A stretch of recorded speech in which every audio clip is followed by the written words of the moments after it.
Hello intelligent people, स्वागत है आपका दिशा निर्देश में। तो कंजक्टिवाइटिस या पिंक आई या आई फ्लू किसे कहते हैं? जो हमारा आँख होता है उसमें कंजक्टिवा होता है और जब उसमें सूजन हो जाती है तो हमारी आँख लाल दिखती है। इसे ही हम कंजक्टिवाइटिस या आई फ्लू या पिंक आई कहते हैं। तो ये किस किस कारण से होती है? ये या तो वायरस के कारण होती है या बैक्टीरिया के कारण होती है। तो जो बैक्टीरिया के कारण होती है उसमें हमको क्या होता है कि पीले रंग का डिस्चार्ज होता है, मतलब आपकी आंखों से पीले रंग का पस टाइप का निकलेगा। और जो वायरस के कारण होता है उसमें आपको टीयर निकल, सिर्फ आंसू निकलते हैं और सिर्फ वाटरी डिस्चार्ज यानी कि सिर्फ पानी निकलता है। ठीक है, उसके बाद हम बात कर लेते हैं कि क्या किसी के आंख में देखने से भी आपको ये हो सकता है? तो इसका जवाब है कि नहीं, आपको किसी की आंख में देखने से ये नहीं हो सकता है।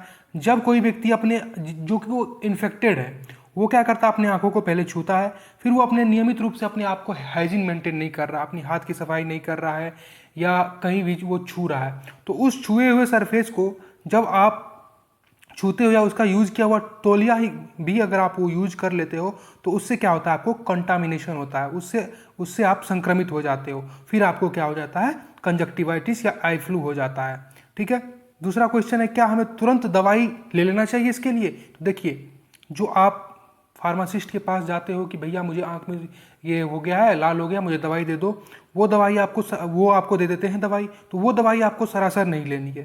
क्यों? क्योंकि उसमें कॉर्टिकोस्टेरॉइड होती है जो कि आपको तो तुरंत वो तो इन्फ्लामेशन जो आपका उसको तो ठीक कर सकता है, लेकिन बाद में आपको बहुत दिक्कत पहुंचा सकती है, आपको इससे भी बड़ी बीमारी हो सकती है।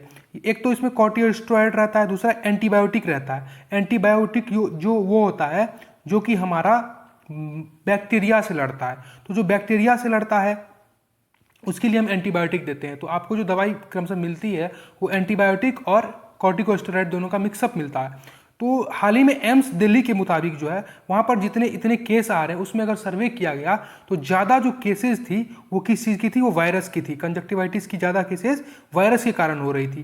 तो आप वहाँ पर एंटीबायोटिक ले रहे हो तो वो बैक्टीरिया के लिए काम करता है, ना कि वायरस के लिए। और अगर आप ये जो ड्रॉप ले रहे हो, अगर लगातार बहुत दिनों तक आप ये ड्रॉप लोगे तो आपको आंख में कॉर्नियल अल्सर भी हो सकता है। इसलिए आप ये कॉर्टिकोस्टेरॉइड ये ज़्यादा ना ले आप। ठीक है, उसके बाद इसको करे तो करे क्या, अब इसमें करे तो करे क्या, हम इसको ठीक कैसे करें? तो 7 से 15 दिन में ये खुद ब खुद पहले ठीक हो जाती है। अगर 7 से 15 दिनों में ये ठीक नहीं हो रही है तो आप क्या करें, डॉक्टर से अपॉइंटमेंट ले, डॉक्टर के पास दिखाएं आप। और इन 7 से 15 दिनों के लिए आप क्या कर सकते हैं, इसका इलाज क्या है? 7 से 15 दिनों तक इसका इलाज क्या है कि आप जो है अपनी आंखों को बार बार टिश्यू से पोंछें, ना कि एक ही तौलिए से आप 50 बार पोंछ रहे हो, नहीं, आप बार बार इसे टिश्यू से पोंछें।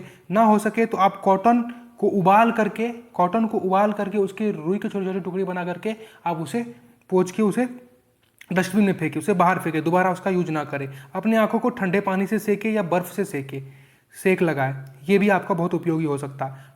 और अपना अगर आप कॉलेज जा रहे हो या स्कूल जा रहे हो तो वो दोनों को छोड़ दे। अगर ऑफिस जा रहे हो तो ऑफिस ना जाए, कुछ दिनों के लिए वहाँ से रेस्ट ले। और अपने तौलिए को किसी को यूज करने ना दे, आप नियमित रूप से अपना हाथ धोए। और अगर आपको लाइट से प्रॉब्लम हो रही है, रोशनी से प्रॉब्लम हो रही है, तो आप क्या करें, सनग्लासेस लगाएं। सनग्लासेस लगाने से आपका एक तो ये होगा कि आपको अगर धूप से या लाइट से प्रॉब्लम हो रही है तो वो ठीक हो जाएगा। दूसरा, आप बार बार अपनी आंखों को टच करने से बचोगे, क्योंकि वो जो है एक बैरियर खड़ा कर देगा आपके हाथों में और आपके आंखों में, तो बार बार आप टच करने से बचोगे। और इसकी दवाई के लिए आप डॉक्टर से प्रिस्क्राइब करके आर्टिफिशियल टीयर्स जो होती है वो आप ले सकते हो। लेकिन अगर आपको 7 से 15 दिनों तक ठीक ना हो तो कृपया करके आप डॉक्टर से दिखाएं।